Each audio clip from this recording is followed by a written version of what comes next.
again, when I bought this house, there was this old shed here, and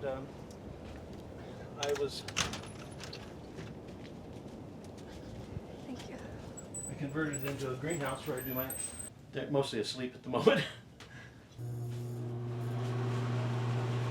These are the ones from Africa, from southern Africa. They're called clavia, and they're sleeping.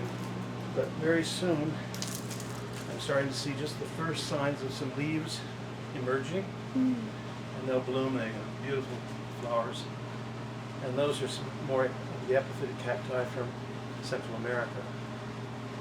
And these are some bulbs from, again, South Africa, and they're sleeping. Called crinum. They're very beautiful. I have a heater. Oh, they're under the heaters are underneath the benches. Oh. It's a lot of fun. So during the pandemic, it was one way I kept myself a little bit, sequestered. I work in the greenhouse. I was I was consulting to an office of the Congress, a nonpartisan office of technology assessment, and they were doing a project on tropical forests. And I would go back for meetings 3 or 4 times a year to Washington, and I had just come back from one of the meetings with the office, which is called OTA, or was then the Office of Technology Assessment, and I was just driving the car to Costco down 7th Street by the Liberty Park, and all of a sudden I heard our Radio West, which is part of NPR, interviewing Randall. And I thought, wait a minute, how is that happening here in Salt Lake City? That they're talking to somebody who's got a foundation working with tropical forest issues, and particularly Costa Rica. And so I scribbled down the name. I stopped on the street and wrote the name of Pax Natura on a piece of paper, and then when I finally got back to my computer sometime, I located the website, which was just brand new then, and there was a phone number, and I called, and Randall answered the phone, and he wanted to meet, and so that's how it started. Wow. Complete serendipity, if you will. I just happened to be listening when he was interviewed. Well, I've been involved with the Tibetan community for many, many, many years, and the Tibetans think that serendipity is supposed to happen. So, but you have a choice. You can go with it, or you can choose not to go with it. And so I just said, this is too much. I want to learn more about. And we talked, and he said, we're looking for a couple new trustees. Would you be interested? I said, sure. That's how it happened. Personally, I think that private initiatives are somewhat more effective because they're on the ground. They have specific objectives and goals to meet. They understand building partnerships with the local, like in Costa Rica, with agencies that are involved there. Government programs, UN, American, European, big giant organizations like World Wildlife and Conservation International, they're very institutionalized, and so they spend a great deal of their efforts just in a capital, negotiating or trying to gain attention by political forces, whereas small private groups don't have that sort of agenda. So I have a tendency to prefer or find private groups able to move faster, I guess would be, and they're a little bit more efficient. Yeah, I don't think it's out of the question that all the amplifications we're seeing with disasters, whether it's fires in California or floods in East Africa, there's a whole field called attribution science that's developed about how much increase a specific climate catastrophe has been caused by a warming atmosphere. And it varies depending on the location and the intensity, but the data, they take as much data as available from a history of data collection. Sometimes it's temperature from all the way back to the 1850s.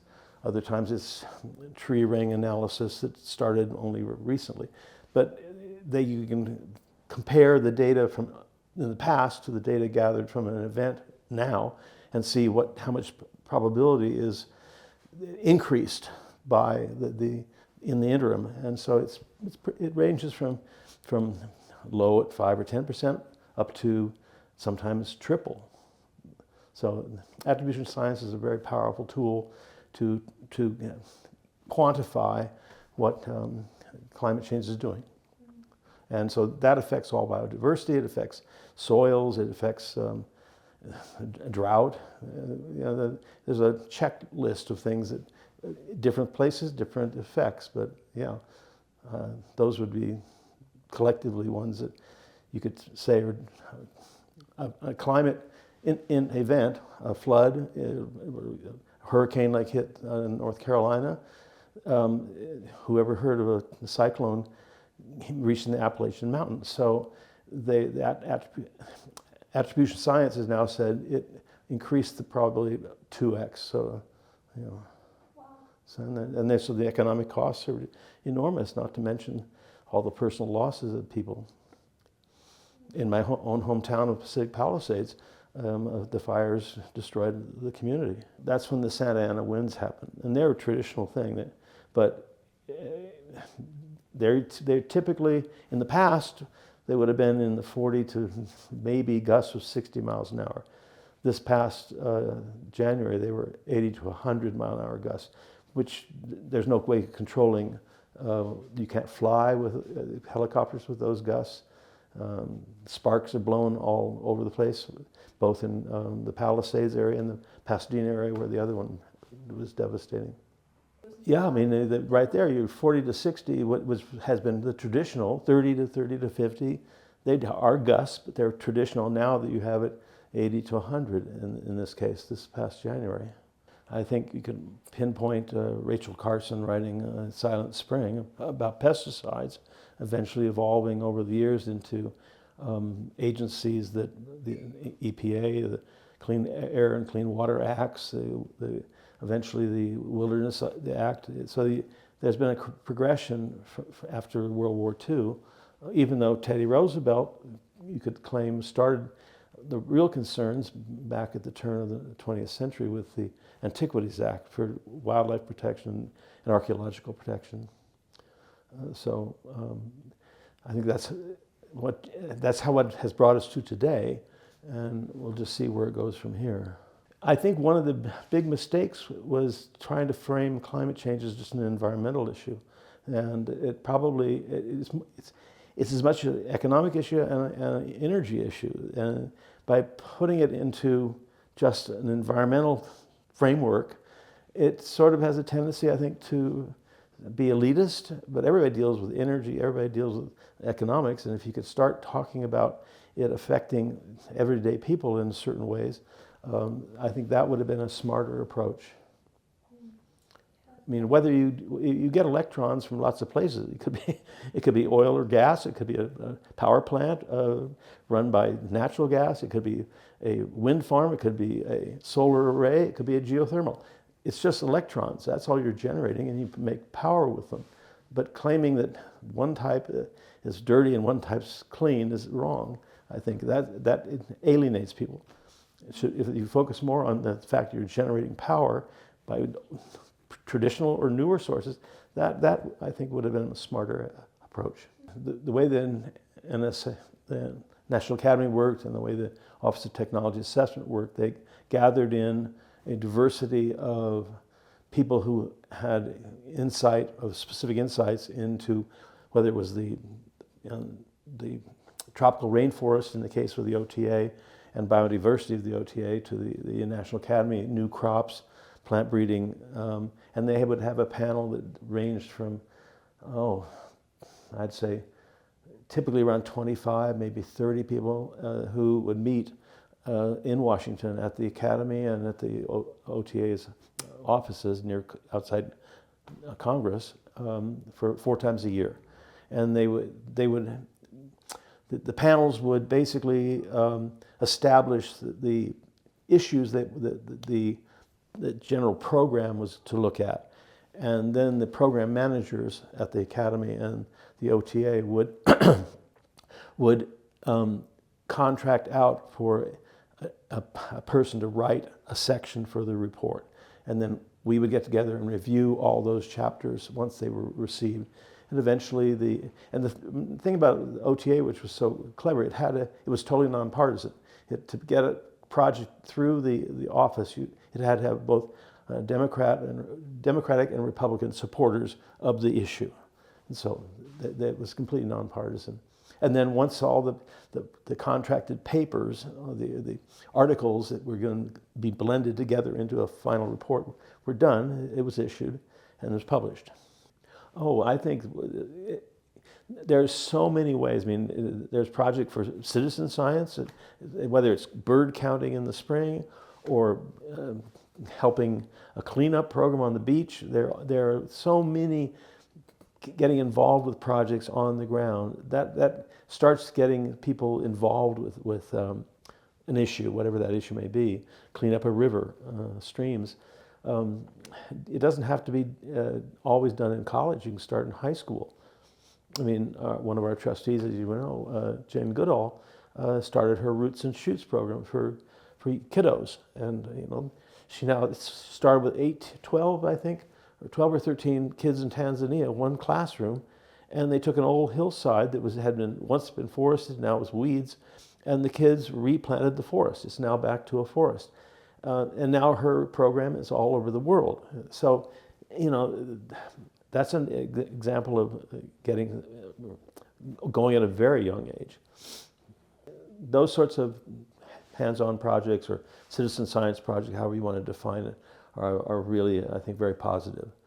And they get people outside too, typically. My PhD is in restoration ecology, so I put it to work. Well, one of them in Western Colorado was when I did my PhD, there wasn't a term restoration ecology. It was just called ecology. The denomination became restoration. The discipline became restoration ecology about a decade after I got my degree. But in this case, there was a project in Western Colorado where a large coal mine was going to be planned, and one of the federal agencies had granted a lease to 20,000 acres near a town on the Utah-Colorado border, and the mine itself was only going to be about, at full capacity, only about 2,000 acres. So 18,000 acres was not going to be touched. But the miners were very concerned because the location of this landscape was a transition zone between the desert and the forest. And in the winter, they had a large resident population of elk. And they were very concerned about, they didn't want to get involved with the elk. They wanted them to be somehow kept away from the operations. And so I was project manager of a project to come up with a plan to help them deal with this environmental issue, what to do about the elk. And one weekend I went out before it was all started, and it became pretty obvious that the real issue was for animals in the winter is where they get food, and called the winter range. And all the landscape where the mine lease was completely decadent. It was degraded. Fire had not come through, had been prevented for decades. So what would typically have been shrubs about 4 to 6 feet tall were now 20 to 30 feet tall. So the elk could not browse. And so it was very simple. We had to mimic, myself and 4 associates came up with a plan to mimic the impact of what a fire would have done without burning. And so in January, when the ground was frozen solid, we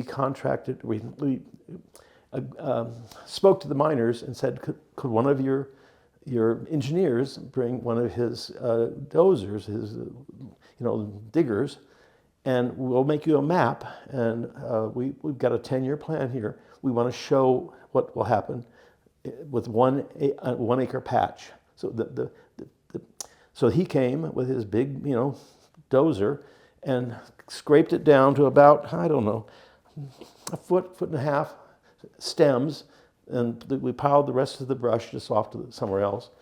And next spring, the shrubs just exploded with new growth. And so the plan put the patchwork of 1 acre areas over a 10-year period, way away from where the mine was going to be. The elk just followed and became used to getting their winter browse in these patches. The mine took over the project after the first year. And what happened eventually, they took on the ownership of their own restoration project, and the state allowed them to issue, I don't know, 10 or 20 bull elk permits for hunters. And the project eventually became a case study at the Colorado State University in the wildlife management program. There are always something new to learn when you're dealing with plants. They sort of talk to you in a way, and you have to figure out what they're saying, which is a puzzle. And when they die, you learn something. When they bloom, you learn something else. And there's an issue with chemistry, there's an issue with light, there's physiology. It's all really complicated, but you have to kind of simplify it by looking at variables. Pax has been successful with the projects it has established so far. First in Costa Rica, as you know, the foundation saved a rainforest that was going to be deforested to pay a tax debt. And Randall and his partners at the beginning of the organization basically purchased the acreage that was between two national parks that were already established in Costa Rica.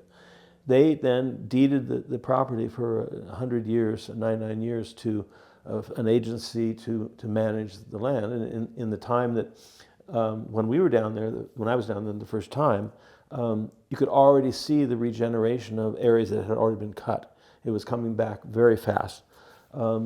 So that was a project that they did and got successfully off the ground. They also negotiated or convinced the Costa Rican government to ban shark finning, and because Asian trawlers were coming in Costa Rican waters and trying to harvest sharks, and they completely banned it. And so that was another positive. That didn't get much attention, but except for the fact that it got done. And then they moved to the project in Mexico with the traditional corn varieties, and that's led to a film. I guess so. They've been successful with the projects they've started.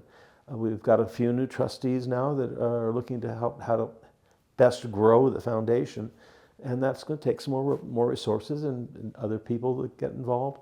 So, if the past is any prediction of the future, I'd say what's been done so far was good. Let's see what happens next. I don't have a specific, they should do this or they should do that, but they certainly haven't lacked for opportunities if they chose to do that. But it takes people and financial resources, so it's still a small foundation.